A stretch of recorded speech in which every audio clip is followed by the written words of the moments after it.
দেশের স্বরাষ্ট্রমন্ত্রী অমিত শাহ বাংলায় এসছেন, কলকাতায় রয়েছেন। আইন শৃঙ্খলা নিয়ে নানা রকম কথা বলেছেন এবং আমরা খুব স্পষ্টভাবে বলতে চাই যে অমিত শাহ রাজনৈতিকভাবে বাংলাকে আক্রমণ করার জন্য যে ইস্যু খুঁজছিলেন সেই ইস্যুটা তৈরি করে দেওয়ার জন্য সুপরিকল্পিতভাবে গতকাল কালিয়াচকের ঘটনা, মোথাবাড়ির ঘটনা ঘটানো হয়েছে। অমিত শাহ তিনি বলেছেন হুমকির সুরে, ভোটের সময় আমি 15 দিন এখানে থাকব। আমরা খুব সবিনয়ে বলছি আপনি থাকতেই পারেন, আপনি তো 21 সালেও ডেলি প্যাসেঞ্জারি করেছেন, আপনি বারবার এলেন, তার কোনো ইম্প্যাক্ট, কোনো প্রভাব বাংলায় নেই। যেটুকু প্রভাব পড়ে সেটা হচ্ছে আপনার বিরুদ্ধে। No vote to BJP, no vote to Amit Shah. আমরা আপনাকে বলছি, আপনি বলছেন ভোটের সময় 15 দিন থাকবো।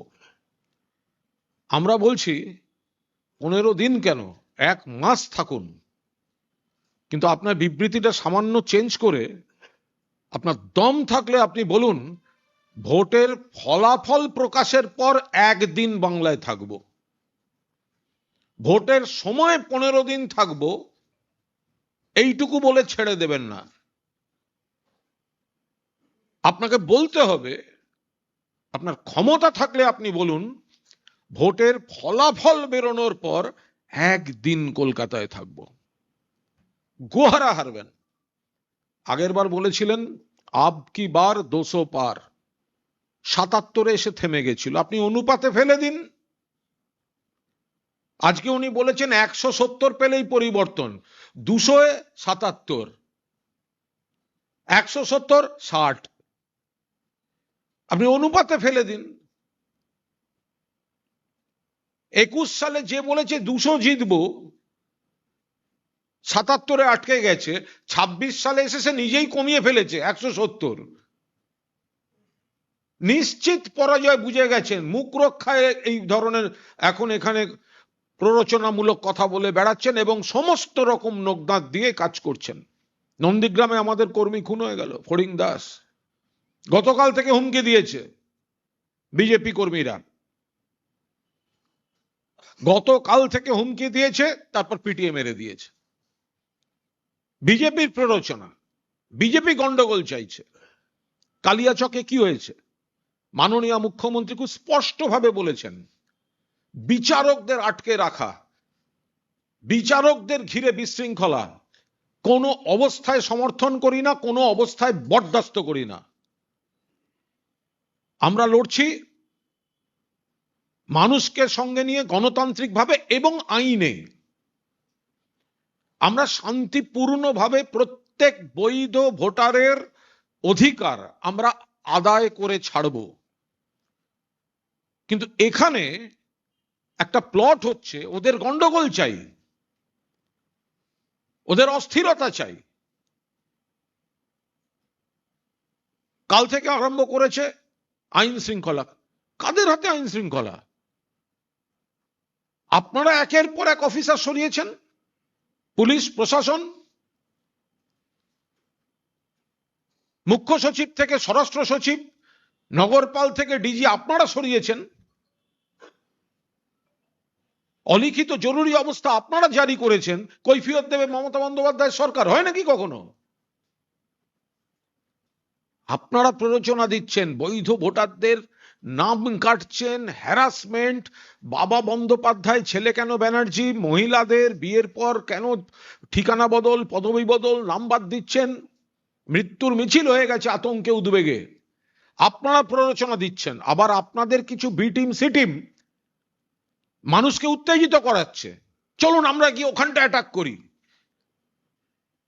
মানুষ উদ্বিগ্ন, তাদের প্ররোচনা দিচ্ছে। আমরা বারবার বলছি, মুখ্যমন্ত্রী বারবার বলেছেন এদের প্ররোচনায় পা দেবেন না। কি লাভ? বিজেপির দলদাস একটা নির্বাচন কমিশন প্রশাসন যার দায়িত্বে, আর বিজেপির বি টিম সি টিম কয়েকটা রাজনৈতিক অপশক্তি, এটা তাদের মধ্যে খেলা চলছে। এরা মানুষকে উত্তেজিত করে দিয়ে বিক্ষোভের নামে নিয়ে যাবে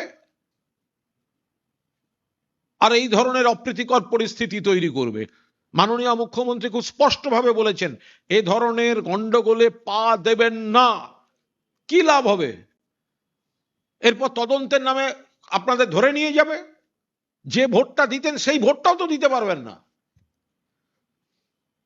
আস্থা রাখুন, মমতা বন্দ্যোপাধ্যায় নিজে সওয়াল করেছেন সুপ্রিম কোর্টে প্রধান বিচারপতির এজলাসে। সুপ্রিম কোর্ট কিছু কিছু পদক্ষেপ তো নিয়েছেন, কিন্তু বিচারকদের ঘিরে কোন বিক্ষোভ, বিচারকদের, এটা তৃণমূল কংগ্রেস সমর্থন করে না, অনুমোদন করে না। মানুষকে বারবার বলছে, কোন ধরনের কারুর প্ররোচনায় আপনি বিচারকদের আটকে রাখলে, আপনি আটকে রেখে ভোটের অধিকার পাবেন না। ওরা কাজ করছে, ইলেকশন কমিশন কাজ করছে, বিজেপির নির্দেশে ইলেকশন কমিশন কাজ করছে। বিচারকদের উপর কোন ধরনের কোনো আক্রমণাত্মক, কোনো সমালোচনামূলক কিচ্ছু করবেন না। আইনের সমস্তটা মাননীয় মুখ্যমন্ত্রীর নেতৃত্বে সবাই দেখছেন, এবং দু একটা রাজনৈতিক অপশক্তিকে বিজেপি ব্যবহার করছে, যারা মানুষকে উত্তেজিত করে বিপথগামী করে নিয়ে যাচ্ছে। চিৎকার করে ঘিরে রাখলেই সেটা আন্দোলন হয় না, আর সেই আন্দোলনে আপনার লাভ হচ্ছে না, আপনার ক্ষতি হয়ে যাচ্ছে। কতগুলো লোককে এখন অ্যারেস্ট করবে বলুন দেখিনি? নয় সিবিআই, নয় এনআইএ, নয় অমুক, নয় তমুক। আপনি আপনার ভোটাধিকার জন্য গেছিলেন, অন্য লোকের পাল্লায় পড়ে আপনাকে উত্তেজিত করে দিল, আপনি গেলেন। এবার আপনি এখন গিয়ে জেলে আটকে থাকবেন, তো ভোটটা কে দেবে? আপনার বাড়ির লোক বিপর্যস্ত হয়ে যাবে। ফলে আমরা বারবার বলছি, এগুলো সব বিজেপির প্ল্যান। বাংলায় ওরা হারছে, ওরা জানে। সেই কারণে কোনো প্ররোচনায় পা দেওয়া যাবে না। ওরা একের পর এক এই ধরনের পরিস্থিতি তৈরি করার চেষ্টা করছে। দয়া করে তাতে পা দেবেন না। আস্থা রাখুন মাননীয় মুখ্যমন্ত্রীর উপর, মাননীয় অভিষেক বন্দ্যোপাধ্যায়ের উপর, সর্বভারতীয় তৃণমূল কংগ্রেসের উপর। মানুষের বৈধ ভোটার যারা, তাদের ভোটাধিকার রক্ষায় মমতা বন্দ্যোপাধ্যায় দৃঢ় প্রতিজ্ঞ। কিন্তু কারুর কথা শুনে, আপনি জানেন না আপনাকে যে উস্কাচ্ছে তাকে বিজেপি পাঠাচ্ছে পেছন থেকে উস্কাতে, কারণ ওদের অশান্তি চাই, ওদের নেগেটিভ খবর চাই, যাতে দিল্লির থেকে আরো বেশি করে রাষ্ট্রশক্তির অপপ্রয়োগ করতে পারে।